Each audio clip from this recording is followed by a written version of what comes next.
Hello and welcome to the State of the Fleet Industry, a weekly video series produced by Automotive Fleet magazine. I'm Mike Antich, editor of Automotive Fleet, and today I'd like to examine what's occurring in the fleet industry for the week of January 23rd, 2023. And before I get started, I'd like to say that I view Automotive Fleet as the Switzerland of the fleet market. We don't take sides. Our primary goal, in fact, our sole goal, is to strengthen the overall fleet industry as a whole. And with this in mind, I learned a long time ago that the best way to get an accurate pulse of what's happening in the fleet market is to listen. In particular, to listen to fleet managers who are really the bedrock and the bellwethers of what's happening in the fleet industry. And for this week's episode, I'll describe how some of these fleet managers believe that the difficulties we've experienced during the past 3 years have eroded. They've eroded the trust that's existed between buyers and sellers in the fleet industry. And in this week's episode, my entire discussion will be based on this topic, and it'll be based solely on quotes voiced by fleet professionals who have cited trust as one of their key industry concerns. And here's how one fleet manager illustrated this concern. So, quote, there needs to be a reestablishment of trust between manufacturers, upfitters, dealers, and end users. I've had too many experiences over the past 3 years where information has been grossly erroneous while incurring multiple price increases, often capped off with a disingenuous invitation to cancel an order couched as an accommodation if I balked, end of quote. And as we all know, what's contributed to the fraying of relationships between some buyers and sellers are today's sourcing constraints. And here's how another fleet manager put today's situation in context.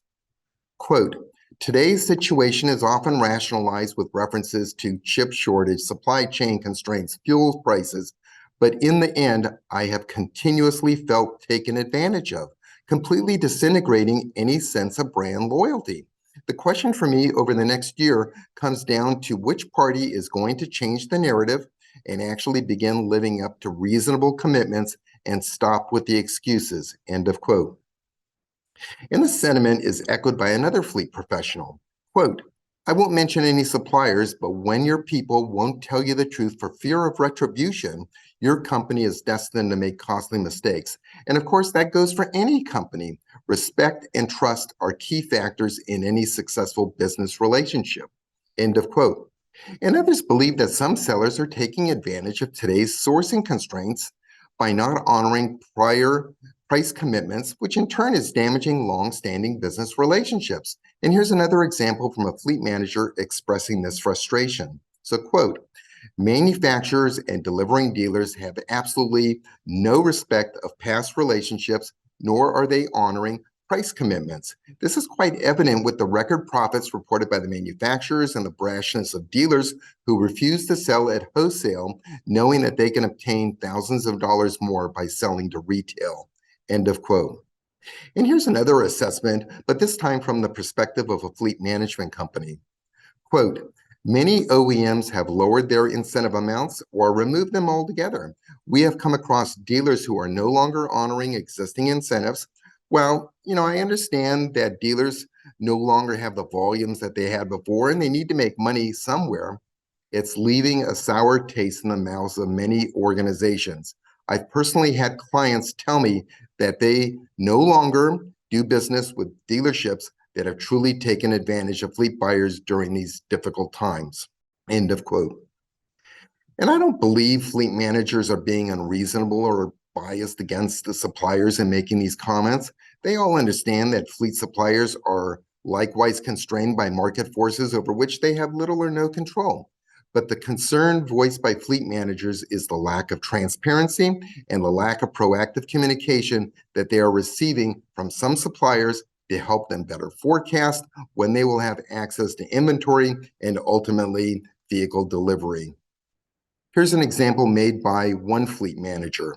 Quote, my concern is the lack of communication, transparency, and planning from suppliers who are likewise challenged with supply chain constraints.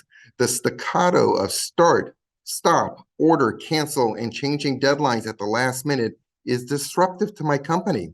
We have a great deal on our plates, but with me spending more than half of my time figuring out who, what, when to order is not helping matters, end of quote. A similar comment was made by another fleet manager. Quote, I'm experiencing ridiculous lead times, canceled or deferred orders, random price increases in spite of signed sales orders. This has been the norm over the past 3 years, making it impossible to plan, exasperating inflation, and creating missed revenue opportunities for my company's growth. End of quote. And this stressful business environment is taking a personal and emotional toll on fleet managers. Fleet suppliers today report that today's difficult business environment is causing some fleet clients to retire or quit their jobs entirely. Here's an example from one fleet supplier talking about his clients. So, quote, some of these veterans I speak with are simply leaving their jobs due to the added pressure and the fear of the unknown. They're tired of all the rhetoric from all sides and are simply walking away from their positions. And the individuals who are replacing them have little or no experience. End of quote. A key factor causing the churn in fleet manager positions is the feeling of being burned out. And here's how one fleet manager explained the situation. Quote, managing a fleet is challenging enough, but today's disruptions are making fleet professionals react and recreate entire processes. This can be overwhelming and can lead to burnout as there's constant pressure from my internal customers to reduce costs and to provide vehicles which I cannot get. End of quote. I personally believe that the frayed business relationships will ultimately be resolved and they'll grow stronger. I also believe that time heals all wounds. And as the industry slowly returns to its normal business cycles, the friction between buyers and suppliers will mitigate. But it'll be part of a process, and perhaps a longer process than we'd like, but things will ultimately return to normal. I'm convinced of that. But in the meantime, regaining trust will need to be a two-way street between fleet buyers and fleet suppliers. And this was explained to me by one fleet manager. And here's his assessment. Quote, fleet managers need to find ways to steer successfully around current roadblocks.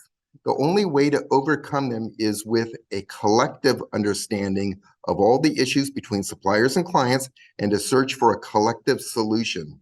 There should be no blaming, no bitching, but actively helping each other to achieve our targets. We need to go the extra mile because that's what it takes to strengthen a business relationship. End of quote. And in the same vein, here's how another fleet manager described the process maintaining a business relationship during these difficult times. Quote, we can't just focus on issues and challenges that make our jobs difficult. We have to look at it as an opportunity to improve and be creative in keeping things going with what we have at our disposal. End of quote. As in any relationship, business or personal, it requires continual work to keep it successful. I believe that today's market difficulties will ultimately be resolved, but we need a collective solution to ensure that the buyer-seller relationships will remain strong and grow even stronger in the future. And with that said, I want to encourage the leaders in our industry to grab the baton and take the collective lead in making this aspiration become a reality. So with that as my final observation, I'd like to conclude my State of the Fleet Industry presentation for the week of January 23rd, 2023, and I'd like to thank you for watching.